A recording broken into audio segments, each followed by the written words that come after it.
Медено-рижавият ми живот. Разказан от самия мен, котарака Бърко. Здравей! Аз съм Бърко. Оранжев, пухкав, внушителен и... необикновен.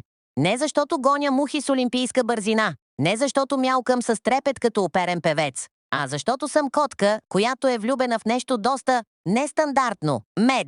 Да, правилно чу. Не риба, не мляко, не онези сухи гранули, дето хората наричат храна за котки. Ха! Аз обичам мед. Истински, гъст, златен мед, направен от най-работливите същества на света – пчелите. Открих тази моя слабост съвсем случайно. Един ден, докато се разхождах върху кухненския плот, забранената зона, но нали съм котка, това не ме спира. Видях нещо блещукащо в малко бурканче. Помирисах, лизнах и...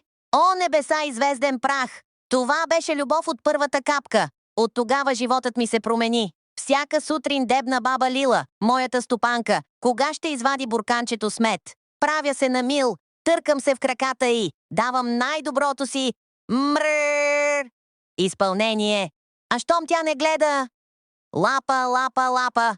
Веднъж дори се опитах сам да отворя буркана. Уви, капачките са изобретение, достойно за ада, но аз не се отказвам. Един истински медолюбив котарак винаги намира начин. Разбира се, приятелите ми ме смятат за странен. Котарак Киро казва: ти си объркал вида, Бърко, трябваше да си мече. Ама какво разбира той? Той яде само скучни мишки. Но медът, той ми носи радост, вдъхновение и лепкави мустаци, а понякога и шамар от баба Лила, когато прекаля. Но си струва. Та, ако някога чуеш странно мъркане около шкафа с бурканчета, знай, че това съм аз. Бърко, меденият котарак, единствен по рода си.